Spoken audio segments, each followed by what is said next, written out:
اللہ رسول کے نزدیک عز و جل و صلی اللہ علیہ وآلہ وسلم موٹا سا دین ہے. اللہ کو ایک ماننا، نبی علیہ السلام کو اللہ کا آخری پیغمبر ماننا، قرآن کو اللہ کی کتاب ماننا، مرنے کے بعد جی اٹھنے کے اوپر ایمان، فرشتوں پر، کتابوں پر یہ ایمان، اور ضروریات دین میں سے کسی کا انکار نہ کیا جائے. ضروریات دین کون سی ہیں؟ یعنی نماز فرض ہے، روزہ فرض ہے، وہ جو 5 چیزیں بخاری مسلم میں ہے کہ اسلام کی بنیاد 5 چیزوں پہ ہے. کلمہ، اس کے بعد نماز، اس کے بعد رمضان زکوٰۃ، پھر رمضان کے روزے، اور استطاعت ہو تو حج. یہ بنیادی موٹی موٹی چیزیں. باقی اگر آپ باریکیوں میں جائیں تو میں نے آپ کو بتایا تو کوئی نہیں بچے گا. تو میں اس میں ایک آسان جملہ بولتا ہوں کہ اسلام میں داخل کرتے وقت جو چیزیں آپ نے کسی سے پڑھوائی تھی نا، جب تک وہ ان چیزوں کا انکاری نہیں ہوتا اس وقت تک اسلام سے نکل نہیں سکتا. وہ اسلام میں داخل کرنے کے لیے اللہ، رسول، آخرت، قرآن کو ماننا ضروری ہے. اور آپ کسی بھی عالم سے جا کے پوچھیں جی اسلام کے قائد کیا ہیں، وہ کہیں گے جی 3 ہی قائد ہیں جی، عقیدہ، توحید، رسالت اور آخرت. باقی علماء پہ اگر آپ جائیں گے تو ماشاءاللہ آپ کو بتایا نا کہ وہ تو اتنے نواقض اسلام آپ کو بتائیں گے کہ وہ تو اگر آپ کسی، یعنی پاکستان میں کروڑوں لوگ ایسے ہیں جن کے سامنے آپ یہ کہہ دینا کہ نبی علیہ السلام انسان تھے تو آپ کے نزدیک وہ آپ ان کے نزدیک گستاخ رسول ہیں. گستاخ رسول کا مطلب کیا ہے؟ کافر نہیں سر، واجب القتل، مرتد. کافر چھوٹا لفظ ہے، یہ بڑا ہلکا لفظ ہے. مرتد، اور ایسا مرتد جس کی توبہ بھی قبول نہیں ہے، کیونکہ یہ کہتے ہیں کہ گستاخ رسول کی توبہ قبول نہیں ہوتی.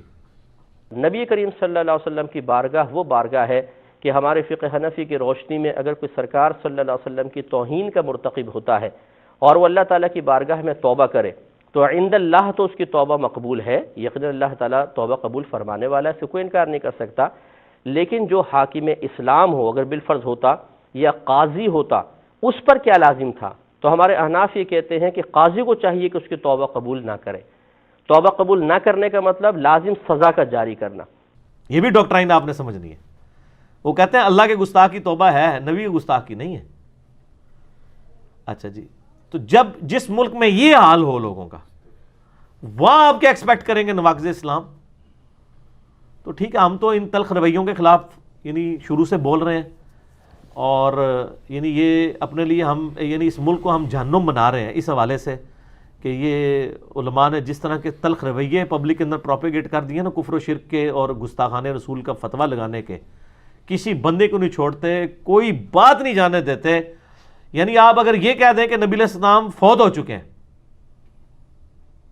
ٹھیک ہے، وہ کہتے ہیں جی وہ نبی علیہ السلام کو یعنی موت آ گئی ہے. آپ یہ جملہ بول کے دیکھیں. رسول اللہ کو مردہ کہنے پہ اگر میں نے ذاکر نائک کو کچھ برا کہہ دیا تو کچھ برا نہیں کہا میں نے، اور اگر میں نے کہا ہے تو میرا رب گواہ اس بات کا کہ میں نے کیا کہا ہے. میں نے اپنے نبی کی حرمت کے لیے مقدمہ لڑا ہے. میرے پیارے نبی پاک صلی اللہ علیہ وآلہ وسلم کے لیے مردہ کا لفظ تو بہت بڑا ہے، اس سے ہلکا لفظ بھی کوئی کہے ہم ایسے شخص کے ساتھ بیٹھنے کو تیار نہیں ہیں. وہ اس لائق نہیں ہے کہ اس کا تحفظ کیا جائے. وہ مسلمان ہونا تو دور کی بات، انسان ہونے کے لائق نہیں ہے. اس کا نام کیوں لائے پھر شخص رسول اللہ صلی اللہ علیہ وسلم کو اس طرح دیدہ دلیری کے ساتھ، بے ادبی کے جملوں کے ساتھ وہ مر گئے کہے، اس کا انداز کے اندر ایک جس کو کہتے ہیں معاذ اللہ ثم معاذ اللہ ایک گناہ بیگانگی کا انداز ہے، یہ گستاخی کا انداز ہے، یہ بے ادبی کا انداز ہے. اور ایسے لوگوں کا دفاع کرنے والے بھی انہی کے حکم اور بے ادبی کے اندر آئیں گے. مر چکے یہ لفظ تو استعمال ہی نہیں ہوتا. یہ بے ادبی ہے، یہ بے ادبی ہے. اور اس بے ادبی کی توجیہ نہیں پیش کی جا سکتی کہ ان کی زبان مختلف ہے یا ان کا لہجہ مختلف ہے. اس کی صرف مذمت ہوتی ہے، صرف مذمت. دیر از نو کمپرومائز آن محمد مصطفیٰ صلی اللہ علیہ وآلہ وسلم. نو کمپرومائز. وہ ماننے کے لیے تیار نہیں ہے. ہم نے خود ٹیسٹ کیا. ہم نے یعنی ایک بندے کے سامنے جو کٹر بریلوی تھا یہ بات رکھی کہ ایک شخص کہتا ہے کہ نبی علیہ السلام کو جب دفنایا جا رہا تھا تو اس وقت آپ کی زبان ہل رہی تھی اور آپ امتی امتی کہہ رہے تھے.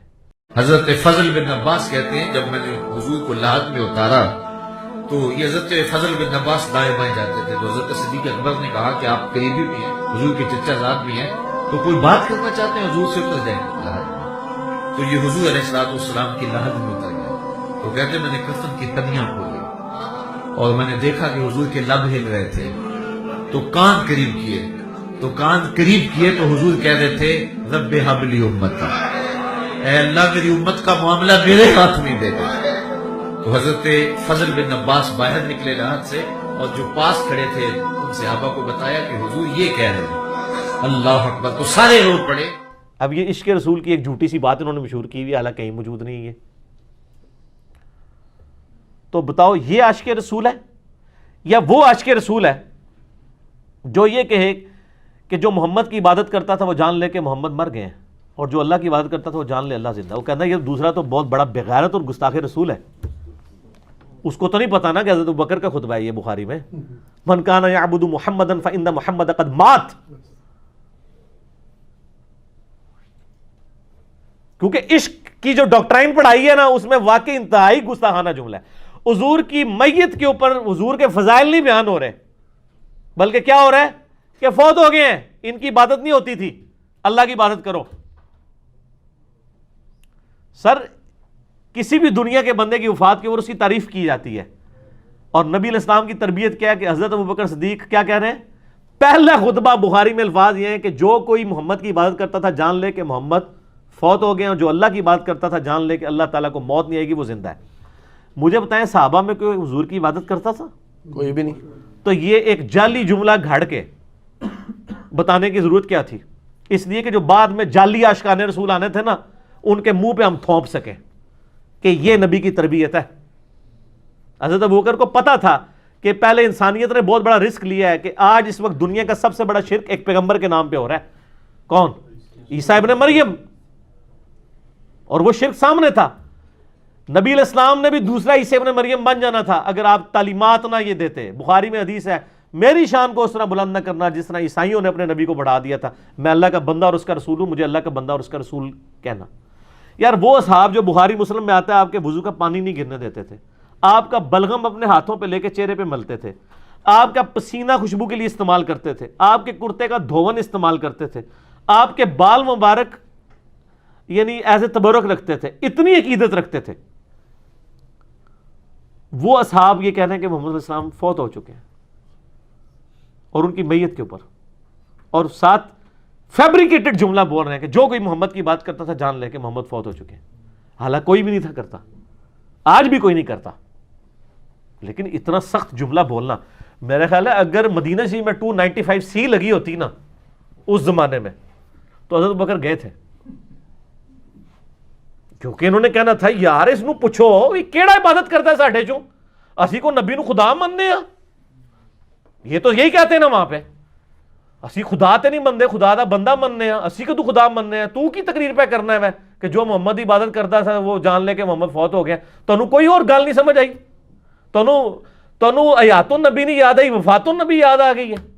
مر چکے یہ لفظ تو استعمال ہی نہیں ہوتا، یہ بے ادبی ہے، یہ بے ادبی ہے، اور اس بے ادبی کی توجیہ نہیں پیش کی جا سکتی کہ ان کی زبان مختلف ہے یا ان کا لہجہ مختلف ہے، اس کی صرف مذمت ہوتی ہے، صرف مذمت۔ دیر از نو کمپرومائز آن محمد مصطفیٰ صلی اللہ علیہ وآلہ وسلم، نو کمپرومائز۔ تو حضرت ابوبکر پہ 295C لگا دینی تھی انہوں نے پکڑ کے۔ سر یہ قرآن و سنت میں جو دین ہے وہ اور ہے، انڈیا پاکستان بنگلہ دیش میں جو دین ہے یہ اور ہے، بس اس سے زیادہ سخت جملہ نہیں میں بول سکتا تھا۔ ٹھیک ہو؟